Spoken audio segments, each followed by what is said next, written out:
السلام علیکم ورحمۃ اللہ وبرکاتہ۔ محمد وقاص مخاطب ہوں آپ سب سے۔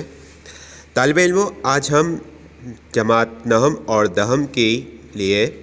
سورہ ممتحنہ کی آیات کو پڑھتے ہیں، اس کا ترجمہ پڑھتے ہیں اور اس کو سمجھنے کی کوشش کرتے ہیں۔ سورہ ممتحنہ میں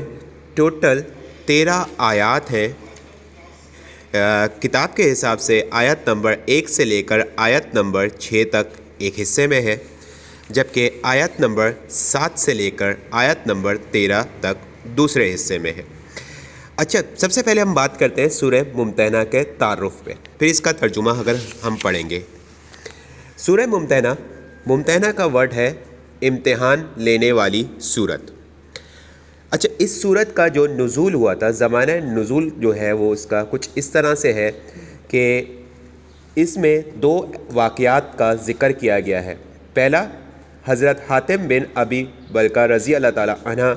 کا ہے، جنہوں نے فتح مکہ سے کچھ مدت پہلے قریش کے سرداروں کو ایک خفیہ خط کے ذریعے رسول اللہ صلی اللہ علیہ وآلہ وسلم کے مکے پر حملہ کرنے کی اطلاع بھیجی تھی۔ یعنی کہ فتح مکہ سے پہلے، جب مکہ فتح کیا گیا تھا اس سے پہلے کی بات کی گئی ہے۔ اور دوسرا معاملہ جو ہے صلح حدیبیہ کے فوراً بعد مسلمان عورتوں کا ہجرت کر کے مدینے آنے کا ہے۔ اس پوری صورت میں یعنی کہ سورہ ممتحنہ میں ان 2 واقعات کا ذکر کیا گیا ہے۔ صلح حدیبیہ کی روح سے کفار نے ان عورتوں کی واپسی کا معاملہ اٹھایا تھا، جس سے یہ بات قطعی طور پر ثابت ہو جاتی ہے کہ سورت کے آخر میں مرکوزہ وہ عورتیں کی بیعت کا ہے، کیونکہ فتح مکہ کے بعد قریش کے مردوں کی طرح ان عورتوں کی بھی بہت بڑی تعداد میں ایک ہی وقت میں اسلام میں داخل ہوئی تھی۔ یعنی کہ فتح مکہ کے بعد جس طرح مرد جوک در جوک گروہ کی صورت میں دائرہ اسلام میں داخل ہوئے تھے، اسی طرح خواتین بھی فتح مکہ کے بعد بہت بڑی تعداد میں دائرہ اسلام میں داخل ہوئی تھی۔ اب کیونکہ حضور صلی اللہ علیہ وسلم اور آپ کے اصحاب مکہ سے مدینہ ہجرت کر چکے تھے، تو دائرہ اسلام میں داخل ہونے والی خواتین ہجرت کر کے مدینہ آئی تھیں، اور کفار کی جانب سے یہ مطالبہ پیش کیا گیا تھا کہ جو خواتین ہیں یا مرد حضرات ہیں ان کی واپسی کا مطالبہ پیش کیا گیا تھا کہ جو مکے سے مدینہ آئے گا اسے واپس کر دیا جائے گا۔ اس سورت کے 3 حصے ہیں۔ پہلا حصہ سورت کی آغاز میں یعنی کہ پہلی آیت سے لے کے آیت نمبر 9 تک کا ہے۔ اس سورت کا ابتدائی حصہ حضرت حاتم بن ابی بلتع رضی اللہ تعالیٰ عنہ کے بارے میں نازل ہوا، جنہوں نے مشرکین مکہ کو ممنون احسان کرنے کے لیے خفیہ طریقے سے مکہ کی طرف حضور اکرم صلی اللہ علیہ وآلہ وسلم کی روانگی کی اطلاع دینے کی کوشش کی تھی۔ وہ بدری اور مخلص صحابی رسول تھے، مگر ان سے ایک ایسی حرکت ہو گئی جو اللہ اور اس کے رسول صلی اللہ علیہ وآلہ وسلم کو پسند نہ تھی۔ یعنی کہ وہ حرکت یہی ہوئی تھی کہ ویسے وہ صحابی رسول تھے اور غزوہ بدر میں شامل بھی تھے، اس لیے انہیں بدری صحابی بھی کہا جاتا ہے۔ اور ان سے غلطی یہ ہو گئی کہ انہوں نے ایک خفیہ خط کے ذریعے ایک پیغام کی صورت میں مشرکین مکہ تک حضور صلی اللہ علیہ وسلم کا یہ پیغام پہنچایا تھا، اطلاع دی تھی، پیغام تو نہیں اطلاع دی تھی کہ حضور صلی اللہ علیہ وسلم مکہ پر حملے کرنے کی تیاری کر رہے ہیں۔ بعد میں انہیں اس پر سخت ندامت بھی ہوئی تھی، یعنی کہ وہ جب خط لکھ چکے تھے اور پیغام پہنچا چکے تھے، یعنی کہ خبر پہنچا چکے تھے، اس پر انہیں سخت ندامت بھی ہوئی تھی۔ انہوں نے صدق دل سے توبہ کی جو کہ قبول کر لی گئی۔ بعد میں انہوں نے توبہ بھی کی اور جسے اللہ اور اللہ کے رسول نے بخوشی قبول بھی کر لیا تھا۔ اس پس منظر میں یہ آیات نازل ہوئی تھیں جو اب ہم پڑھ رہے ہیں، جن میں ایمان والوں کو اللہ نے حکم دیا کہ کفار جو کہ مسلم میرے دشمن بھی ہیں اور تمہارے دشمن بھی ہیں، یعنی کہ مسلمانوں کے بھی دشمن ہیں اور اللہ کے اور اللہ کے رسول اور اللہ کے دین کے بھی دشمن ہیں، انہیں دوست نہ بناؤ۔ دوست بنانے سے منع کیا گیا، اور انہیں اپنے آپس کے رازداری کے معاملات میں بھی آپس میں شیئر کرنے میں یعنی کہ ان سے تعلقات بڑھانے میں دین کے حوالے سے منع کیا گیا ہے کہ ان کو آپس کے معاملات میں رازدار نہ بنایا جائے۔ ٹھیک، جبکہ اس کا دوسرا حصہ جو ہے وہ آیت نمبر 10 اور آیت نمبر 11 پر مشتمل ہے۔ ان دو آیات میں سورہ ممتحنہ میں ان خواتین کے بارے میں رہنمائی کی گئی ہے جو ایمان قبول کرنے کے بعد یعنی کہ دائرہ اسلام میں داخل ہونے کے بعد ہجرت کر کے مدینہ منورہ آ گئی تھی، یعنی کہ مکہ سے مدینہ ہجرت کر کے آ گئی تھی جب وہ دائرہ اسلام میں داخل ہو گئی تھی۔ ان کے بارے میں حکم دیا گیا کہ ان کا امتحان لے لو۔ اسی مناسبت سے اس صورت کو ممتحنہ یعنی کہ امتحان لینے والی صورت کا نام دیا گیا، اور انہیں اچھی طرح جانچنے کا حکم دیا گیا، یعنی کہ ان خواتین کو جانچنے کا، ان کے ایمان کو اچھی طرح جانچنے کا حکم دیا گیا جو قبول اسلام کے بعد مکہ سے مدینہ ہجرت کر کے آئی تھیں، کہ واقعی میں انہوں نے ایمان کی خاطر ہجرت کی ہے۔ اگر تمہیں ان کے ایمان پر اطمینان ہو جائے تو انہیں کفار کی طرف نہ لوٹاؤ، یعنی کہ آپ پوری طرح حضور صلی اللہ علیہ وسلم کو اللہ تعالیٰ نے حکم دیا کہ وہ مسلمان خواتین کا جو دائرہ اسلام میں داخل ہوئی ہیں کہ ان کے ایمان کا اچھی طرح جائزہ لے لیا جائے اور مطمئن ہو لیا جائے کہ وہ واقعی میں دائرہ اسلام کے داخل ہونے کے بعد مکہ سے انہوں نے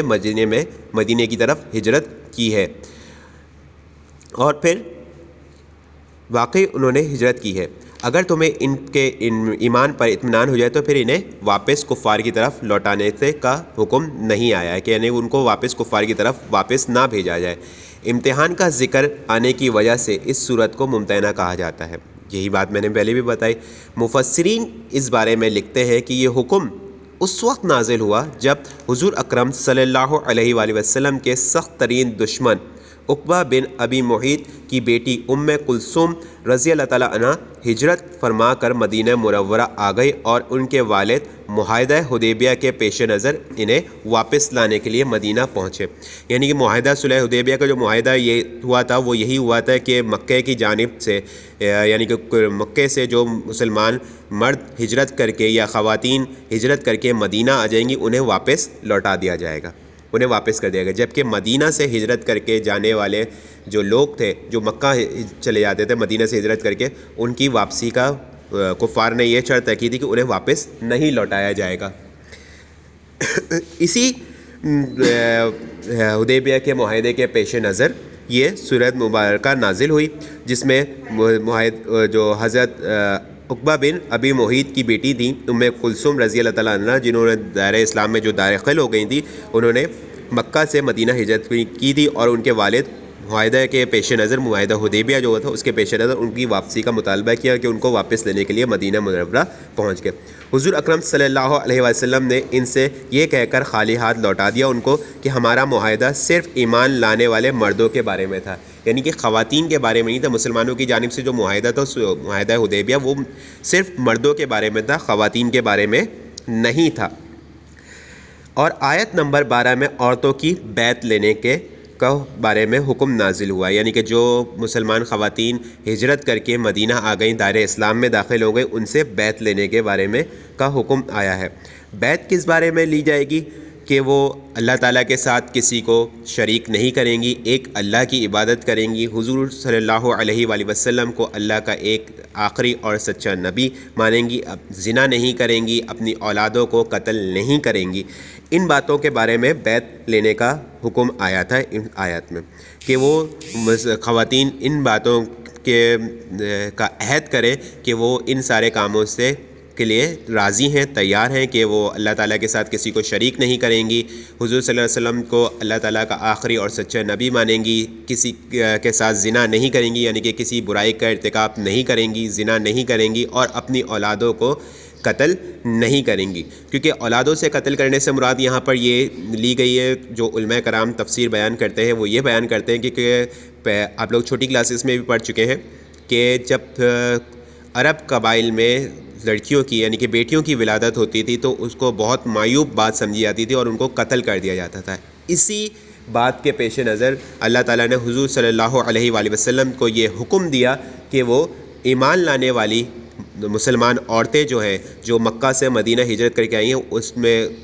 بیعت جو لی جائے اس میں یہ بات بھی شامل کی گئی کہ وہ اپنی اولادوں کو، چاہے وہ لڑکا ہو یا لڑکی ہو، خاص طور پہ بیٹیوں کے بارے میں تھا کہ وہ اپنی اولاد یعنی کہ بیٹیوں کو قتل نہیں کریں گی۔ اچھا جب آگے چلتے ہیں طالب علم، اس کا ترجمہ پڑھتے ہیں، ترجمے میں بہت ساری باتیں آئیں گی آپ کے۔ مومنو، اگر تم میری راہ میں لڑنے اور میری خوشنودی طلب کرنے کے لیے مکہ سے نکلے ہو تو میرے اور اپنے دشمنوں کو دوست مت بناؤ۔ یعنی کہ وہی بات شروع میں جو میں نے ابھی بتائی ہے، نزول سورت کے نزول کی وجہ جو بنی ہے وہ یہی ہے کہ اللہ اور اللہ کے رسول کے جو دشمن ہیں، یعنی کہ دین کے جو دشمن ہیں، ان کو دوست بنانے سے قطعی طور پر منع کیا گیا ہے۔ تم تو ان کی دوستی کے پیغام بھیجتے ہو اور وہ دین حق سے جو تمہارے پاس آیا ہے منکر ہے۔ یعنی کہ تم ان کی طرف دوستی کا ہاتھ بڑھاتے ہو اور ان سے دوستی کرتے ہو اور ان سے معاملات رکھتے ہو، لیکن وہ جو دین، جو برحق دین ہے، یعنی کہ اسلام ہے، وہ جو تمہارے پاس جو پہنچا ہے حضور صلی اللہ علیہ وسلم کے طفیل، وہ سے منکر ہے، یعنی کہ وہ ایک اللہ کی عبادت کرنے سے منافی ہے، یعنی کہ منع کرتے ہیں۔ اس باعث کہ تم اپنے پروردگار خدا تعالیٰ پر ایمان لائے پیغمبر کو اور تم کو جلا وطن کرتے ہیں، تم ان کی طرف پوشیدہ دوستی کے پیغام بھیجتے ہو۔ جو کچھ تم مخفی طور پر اور جو کچھ علل اعلان کرتے ہو وہ مجھے معلوم ہے، اور جو کوئی تم سے ایسا کرے گا وہ سیدھے رستے سے بھٹک گیا ہے۔ تم میں سے کوئی ایسا کرے گا وہ سیدھے رستے سے بھٹک گیا۔ اگر یہ کافر تم پر قدرت پالیں تو تمہارے دشمن ہو جائیں اور ایذا کے لیے تم پر ہاتھ بھی چلائیں اور زمانے بھی، اور چاہتے ہیں کہ تم کسی طرح کافر ہو جاؤ۔ قیامت کے دن نہ تمہارے رشتے ناطے کام آئیں گے اور نہ اولاد۔ اس روز وہی تم میں فیصلہ کرے گا، جو کچھ تم کرتے ہو خدا اس کو دیکھتا ہے۔ تمہیں ابراہیم اور ان کے رفقا کی نیک چال چلتی ضرور ہے، جب انہوں نے اپنے قوم کے لوگوں سے کہا ہم تم سے اور ان بتوں سے جن کو تم خدا کے سوا پوجتے ہو بے تعلق ہیں اور تمہارے معبودوں کے بھی قائل نہیں ہو سکتے، اور جب تک تم خدا واحد پر ایمان نہ لاؤ تم میں ہمیشہ کھلا دشمنی یعنی کہ عداوت رہے گی۔ ہاں، ابراہیم نے اپنے باپ سے یہ ضرور کہا کہ آپ کے لیے مغفرت مانگوں گا، اور میں خدا کے سامنے آپ کے بارے میں کسی چیز کا کچھ اختیار نہیں رکھتا۔ اے ہمارے پروردگار، تجھ ہی پر ہمارا بھروسہ ہے اور ہم تیری ہی طرف رجوع کرتے ہیں اور تیرے ہی حضور ہمیں لوٹ جانا ہے۔ اے ہمارے پروردگار، ہم کو کافروں کے ہاتھ سے عذاب نہ دلانا، اور اے ہمارے پروردگار، ہمارے گناہ معاف فرما دینا، بے شک تو غالب حکمت والا ہے۔ تم مسلمانوں کو، یعنی کہ جو کوئی خدا کے سامنے اور روز آخرت کے آنے کی امید رکھتا ہو، اسے ان نیک لوگوں کی چال چلنی ضروری ہے، اور جو روگردانی کرے تو خدا بھی بے پرواہ ہے اور سزاوار حمد و ثنا ہے۔ یعنی کہ حضرت ابراہیم علیہ السلام کا بھی ذکر یہاں پر کیا گیا ہے کہ حضرت ابراہیم علیہ السلام نے اپنی قوم سے، اپنے قبیلے سے کھلا دشمنی یعنی کہ عداوت کا اعلان کیا۔ کس وجہ سے؟ کہ ان کی قوم یا ان کا قبیلہ جو تھا وہ ایک اللہ کی عبادت کے قائل نہیں تھے، اللہ کو وحدہ لا شریک نہیں مانتے تھے، اور انہوں نے اپنے طور پہ بہت سارے معبود یعنی کہ بت وغیرہ بنائے ہوئے تھے جن کی وہ عبادت کیا کرتے تھے۔ تو حضرت ابراہیم علیہ السلام نے اپنے دین کے یعنی کہ اللہ کے دین کے لیے، اللہ تعالیٰ کی خوشنودی حاصل کرنے کے لیے اپنی قوم سے کھلا دشمنی کا اعلان کیا۔ ہاں، اس میں یہ بات ضرور کی ہے کہ حضرت ابراہیم علیہ السلام نے اپنے والد کے لیے یہ بات ضرور کہی کہ وہ اپنے والد کے لیے اللہ تعالیٰ سے مغفرت کی دعا کرتے رہیں گے، لیکن ساتھ انہوں نے اپنے والد کا بھی دین کے معاملے میں اپنے والد کا بھی ساتھ نہیں دیا۔ آگے ہے، عجب نہیں کہ خدا تم میں اور ان لوگوں میں جن سے تم دشمنی رکھتے ہو دوستی پیدا کر دے، اور خدا قادر اور خدا بخشنے والا مہربان ہے۔ جن لوگوں نے تم سے دین کے بارے میں جنگ نہیں کی اور نہ تم کو تمہارے گھروں سے نکالا، ان کے ساتھ بھلائی اور انصاف کا سلوک کرنے سے خدا تم کو منع نہیں کرتا۔ خدا تو انصاف کرنے والوں کو دوست رکھتا ہے۔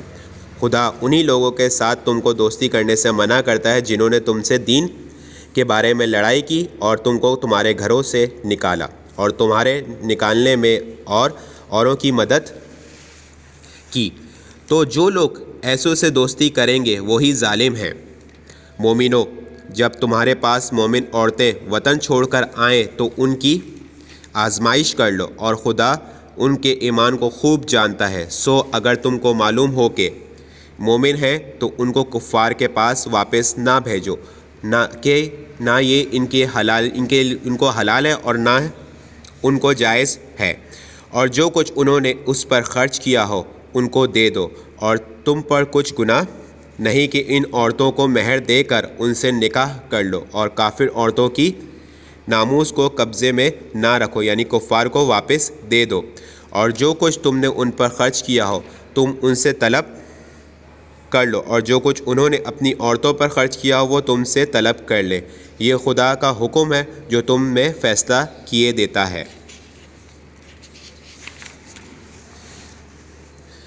اور خدا جاننے والا حکمت والا ہے۔ اگر تمہاری عورتوں میں سے کوئی عورت تمہارے ہاتھ سے نکل کر کافروں کے پاس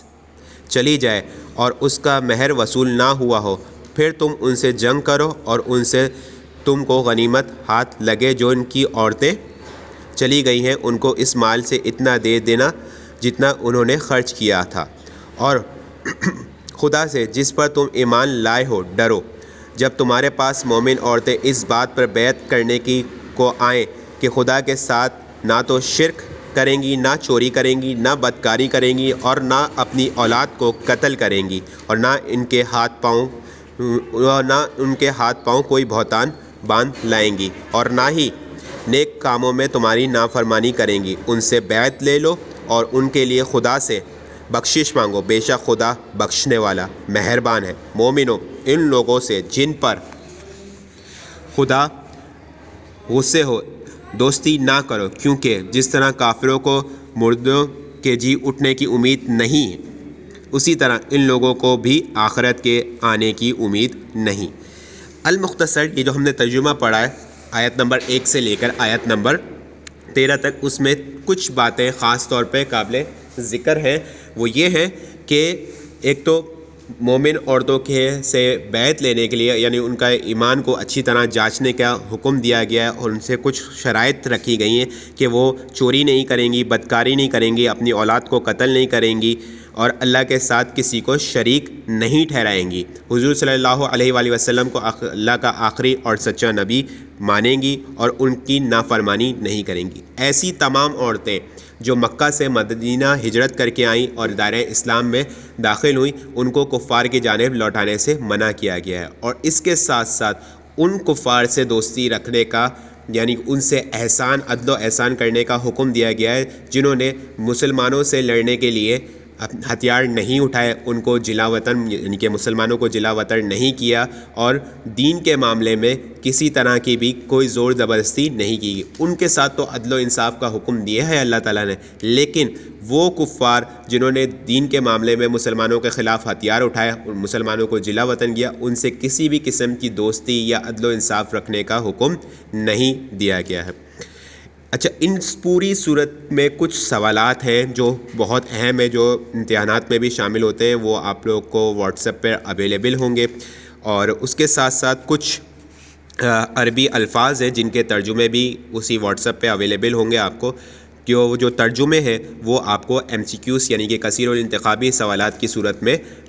آ سکتے ہیں امتحان میں۔ اس صورت میں اگر کسی بھی طرح کی آپ لوگوں کو کوئی پرابلم ہو یا کچھ سوال سمجھ میں نہ آئے یا کوئی بات سمجھ میں نہ آئے تو آپ لوگ کمنٹ سیکشن میں کمنٹ کر کے پوچھ سکتے ہیں۔ السلام علیکم ورحمۃ اللہ وبرکاتہ۔